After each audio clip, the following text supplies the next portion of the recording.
Tā, nu Čiuri 272. Atceries to sarūsējušo Kia Optima? Tā bija mana jaunā Kia. Un tad, kad es nofilmēju, kā tad īsti automobīls ir sarūsējis, man daudzi komentātori rakstīja, ka šīm jau buņģa beigta, jāsūta uz šrotu, un ka te jau zem preses jāliek, un ka nav nekādu variantu. Parādīšu tev no apakšas. Jā, nu un daļa interesanti arī rakstīja, lai es nofilmēju, kad ir gatavs. Un kad ir gatavs, es domāju, te filmēt nebūtu ko, jo vienkārši visa apakša būtu melna. Tāpēc es nofilmēšu tagad, kad ir sametināts un nogruntēts. Tādā stādijā. Nu tātad sāksim ar šiem milzu caurumiem. Atceries, šeit te bija milzu caurums. Re, kur ir viss aizmetināts. Vecie metāli, kas bija porainie, ir izņemti ārā un iemetināti iekšā. Pārējais viss ir notīrīts. Tur, kur pilnīgi laba mastika, šeit, piemēram, tā nav tīrīta nost, tā ir atstāta. Nu, šeit tā izskatās. Vēl atceries, bija priekša bija čupā, šīs te glāzes. Nu, apskatāmies glāzes. Nu, kā izskatās. Ieliekam tuvāk. Viss ir apstrādāts. Te viss ir, kur atceries, rādīšu to vietu, bija rūsā. Tālūk. Tātad pilnīgi viss ir nogruntēts, arī šīs te veselās vietas. Šeit, piemēram, ir nogruntēts. Te tiks pūsts virsū pretakmeņa pārklājums. Un pēc tam vasks. Jo pretakmeņa pārklājums pēc kādiem 5-6 gadiem sāk plaisāt, liek vecs.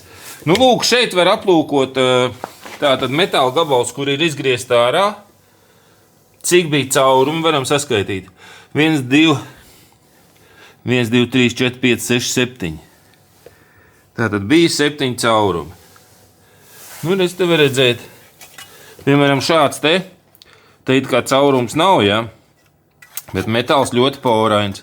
Un redz otrā pusē, lien ārā jau rūst caur porām. Un šitāds metāls ir tas stiprinājums. Tanīs vietās visātrāk, kur paspārņu stiprinājumi tur visātrāk rūsē.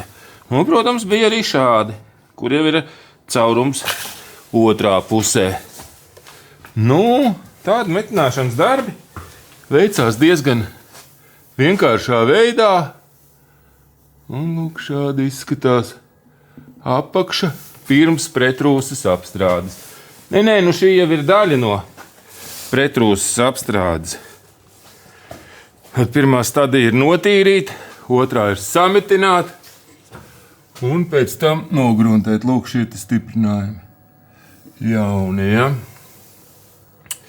Nu, tā izskatās.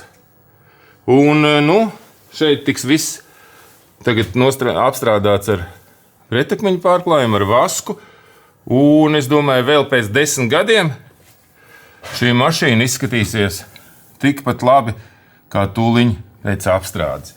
Nu, lūk, tā kā jebkuru mašīnu šādi var saremontēt, var apstrādāt, jo šai mašīnai ir motors ļoti labā stāvoklī, ātrumkārbi, viņi ir izturīgi, nelūst, nebojājās, nav nekādas ķēdes jāmaina muļķīgās, un visādas tādas lietas nav jātaisa. Līdz ar to, nu, šāda mašīna ir vērts, Kia ir vērts apstrādāt pret rūsu, braukt ar viņu 10 gadus bez bēdas. Citi saka pēc jaunu, bet nu šāda pati 10 gadu jaunāka Kia maksā 30 000. Nu, pat pāri 35. Šeit šī te pretrūsas apstrāde, 3 slāņu pretrūsas apstrāde pie mums šādai mašīnai izmaksātu, nu, kā 2600 eiro ar PVN. Nemazām nav dārgi. Un pēc tam mierīgi 10 gadus var braukt. Tā kā tālūk. Cerams, ka šis video jūs uzrunāja, parādīja jums, ko prasījāt. Spied like, subscribe un šāri. Nošārē saviem draugiem, lai viņi arī apstās. Viņiem droši vien arī vajadzēs šitādu pretrūsas apstrādu uztaisīt, vai ne? Nu, tas viss pagaidām. Nu tad, pīsnieks!